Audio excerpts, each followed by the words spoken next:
నాకు ఇలా మాట్లాడడం, స్టేజ్ మీద నుంచోవడం, కూర్చోవడం ఇవన్నీ కూడా చాలా కొత్త, ఇప్పుడు చేయలేదు. కానీ చాము నీ కోసం అయితే ఓకే కూర్చుంటాను, మాట్లాడతాను. అమ్మ కోసం మీరిద్దరూ ఏమైనా చేసేటట్టుకున్నారు. ముందు మీరిద్దరూ కలిసి స్టేజ్ మీద ఇలా ఫంక్షన్స్కి రావటం కూడా చాలా తక్కువ అని విన్నాను నేను. అటువంటిది ఈరోజు మన ఇద్దరం కూర్చొని మాట్లాడేటట్టుగా కూడా చేస్తున్నారంటే దట్ ఎక్స్ప్లెయిన్స్ స్టేజ్ మీద. నువ్వు నేను చిన్నప్పటి నుంచి తెలిసిన మధ్యన ఒక ఫ్రెండ్ ద్వారా ఇద్దరం కలుసుకునేవాడు. సో మీ ఇంటికి వచ్చి తిరిగేంత చనువు అప్పుడు లేదు నాకు, కానీ అమ్మ గురించి చాలా తెలుసుకోవాలని ఉండేది. అది నాకు ఈరోజు ఛాన్స్ వచ్చింది. So I want to ask you somethings.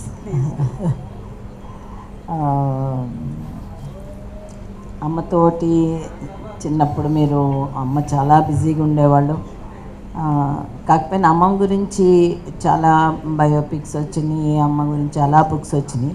కానీ మళ్ళీ మీకు ఈ బుక్ రాయాలని, ఇప్పుడు రిలీజ్ చేయాలని ఎందుకు అనిపించింది? మీరందరూ మహానటి అని చెప్పి ఆ పేరు పెట్టింది ఎందుకని? బికాజ్ యాక్టింగ్ ప్రొవెస్ కదా, అందుకని నాకు అనిపించింది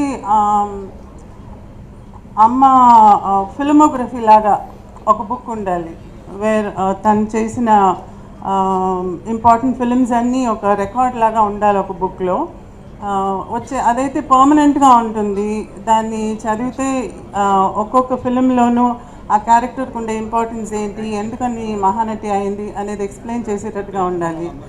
అండ్ ఊరికే చదవటం అందరు చదవరు, ఈరోజు మనకి విజువల్స్ కావాలి. అందుకని మంచి ఫోటో ఉంటే దాని పక్కన ఒక రైటప్ ఉంటే చదవటానికి ఇంట్రెస్టింగ్గా ఉంటుంది. దానికి the best person is Sanjay, ఎందుకంటే తన దగ్గర అన్ని ఫోటోగ్రాఫ్స్ అన్నీ ఉన్నాయి, తన దగ్గర చిన్నప్పటి నుంచి కలెక్ట్ చేసింది. సో నేను తన దగ్గరికి వెళ్ళి నాకు ఫోటో ఉండాలి, పక్కన మూవీ గురించి రైటప్ ఉండాలి, అలా నాకు ఒక బుక్ కావాలి.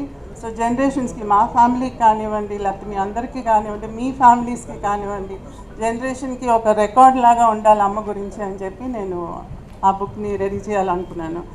దిస్ ఇస్ నాట్ అబౌట్ చిన్నప్పుడు దాని గురించి ఎలా ఉన్నారు, పెళ్ళి గురించి, పిల్లల గురించి, తర్వాత ఏమైంది, ఇదంతా కాదు. దట్ బుక్ ఈజ్ ప్యూర్లీ తన యాక్టింగ్ గురించి, మహానటిగా తన యాక్టింగ్ గురించి మాత్రమే ఆ బుక్లో ఉంటుంది. సో ఆ రీజన్తోనే నేను ఈ బుక్ చేయాలనుకున్నాను. అలా ఇండస్ట్రీలో చాలామంది పెద్ద ఆర్టిస్టులు ఉన్నారు, డైరెక్టర్స్ ఉన్నారు. ఇంతమంది ఉండగా ఎందుకు ఈయన చిరంజీవి గారితోనే చేయించాలని అనిపించింది నీకు? మీకే తెలుసు ఆ రీజన్ ఏంటని చెప్పి. మీరు అడగకుండా కూడా నాకు ఓకే అన్నారు కదా. నేను ఫస్ట్ టైం ఇంటికి వచ్చినప్పుడు ఆయన డాన్స్లో కొంచెం కాళ్ళు ఇదయ్యి కర్ర పట్టుకుని హీ హ్యాడ్ ఇంజరీ. పైనుంచి నేను వచ్చానని తెలిసి ఆ కర్ర పట్టుకుని మెట్ల మీద నుంచి దిగొస్తున్నారు. అయ్యో ఏంటి కర్ర అని అంటే, వచ్చిన యాక్సిడెంట్ అయిందిలేమా, ఏం లేదులే అని అన్నారు. కిందకు వచ్చి పలకరించి కాఫీ తెప్పించి మాట్లాడుతూ అప్పుడు చెప్పారనమాట, నాకు పొద్దున్నే లేవంగానే అమ్మ మొహం కనపడాలమ్మా, నేను లేవంగానే బెడ్రూమ్లో అమ్మ ఫోటోనే ముందు చూస్తాను అని చెప్పేసి, నేను నమ్ముతానో లేదో అని పైకి వెళ్ళి ఆ ఫోటో తీసుకుని వచ్చి మరీ నాకు చూపించారు. So who does that? Genuineness అంటే your thought, word and deed should be the same. మనం మనసులో ఒకటి అనుకునేది, మాటలు ఒకటి చెప్పేది, చేసేది ఒకటి. చాలామంది అలా చేస్తారు, ఊరికే నోటుతో ఆవు అని మాట్లాడటం ఒకటి, లేకపోతే ఏదో ఒకటి చేసేదిను పెద్ద పేరు తెచ్చుకునేది.